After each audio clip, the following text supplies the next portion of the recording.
Hey folks, lack of response here.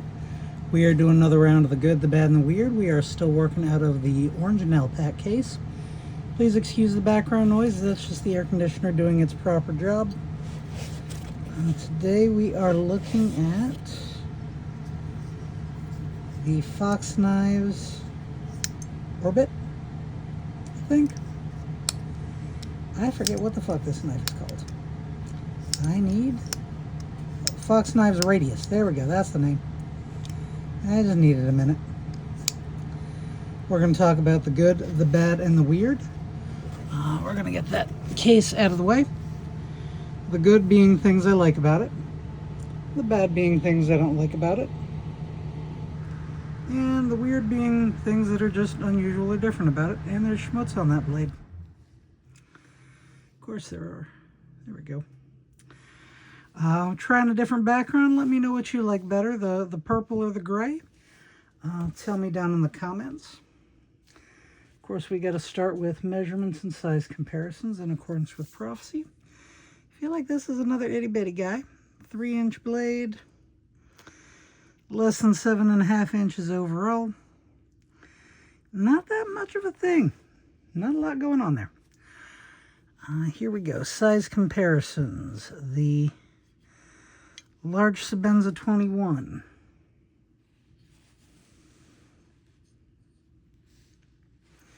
The Spyderco Manix. That is not that much of a thing, my friends. Let's move these out of our way and zoom in. And we are going to look at the blade for any interesting markings. There we have a Fox Knives logo.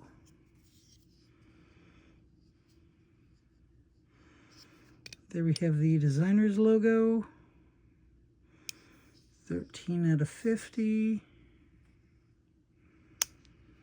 Do we see anything saying what the blade steel is?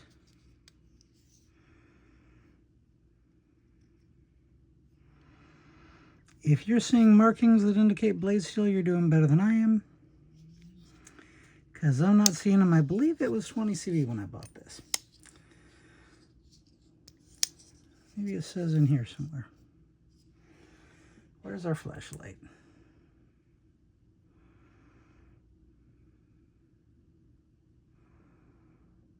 Does that say something? Radius?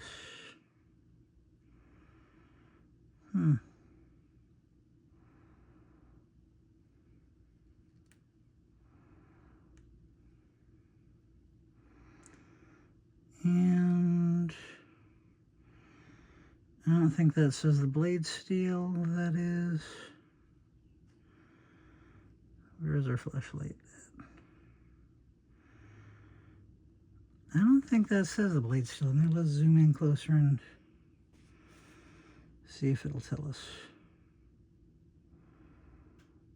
If you can read that, you're doing better than I am.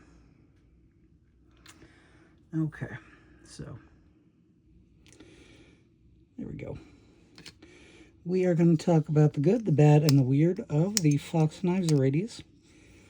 The good, that spine is very crowned, and there's good centering there. It's crowned all the way around. The tang of the blade lines up very nicely with the shape of the handle. I always like it when it does that. I don't see a lot of knives that do that, but I love it when they do. It is kind of a button lock, but you got to push the button and then slide the button around. For a long time, this was the only knife by Fox using that locking mechanism. And there goes the air conditioning again.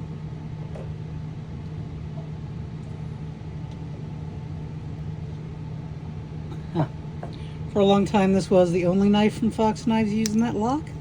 I've seen them do a few more models since, and I'm happy to see that because it's a pretty cool mechanism. Once you get the hang of it, push and swivel. It's not a quick, I mean, you can get a nice flick once you get it going. It just takes a little practice. The handles are a nice thick carbon fiber. Maybe there are liners underneath here. I don't know. It doesn't look like it, but that action feels like it is on bearings. We have a titanium backspacer, titanium pocket clip. Let's get the magnet double checked. That's grabbing on the screws, I think, more than that. Yeah, it's grabbing on the screws, not the backspacer itself. So the button lock is on the blade and slides in there. We have nice thick red marbled carbon fiber handles. So it's very comfy in hand. It's got good machining. You can see little ribs, little texturing to make this something that is very grippable. And it looks like they did do the texturing on both sides. That is a captive pivot. You got the pivot screw right there, and an oblong shape right there, so it is a captive pivot, which is greatly appreciated. It's got a nice little sheep's foot blade, and the little beaks on the handle are rounded off nicely enough that it is comfortable in the hand and they don't get pokey. Also good. The bat. Fresh out of the box, the edges of the carbon fiber felt a little rough, a little abrasive, like they hadn't been sanded down right. That did just kind of wear in very nicely with some carrying use. I think you can kind of hear there's a rough spot right there. But over time it wore in, and it feels much smoother now. What else is bad about this knife? Some people may have concerns with the locking mechanism, having this big gap in the handle. Actually, you know what that reminds me of a lot? That reminds me of the button lock on our friend the Mundus Penitentia, where the button rides through a channel on the blade right there. So possibly similar concerns about gunk getting in there, but honestly, if you are worried about gunk getting into this, you are using the wrong knife for the job. You need something where the pivot and locking mechanism is more enclosed to prevent gunk from getting in. So this is the wrong knife for gunky tasks, essentially. The weird. That radius lock is what they call it, is the weird thing about it. It's named after it. Like, imagine calling a Sebenza the Chris Reeve frame lock.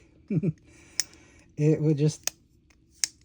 But that is the weird thing, is that lock. It seems kind of awkward at first, but you can definitely kind of flick it, and with practice you can... It's less of a push. You got to push a little and swivel. So the locking mechanism is the weird thing. It is a good thing, though, especially if you like locking mechanisms that keep your fingers out of the blade path, because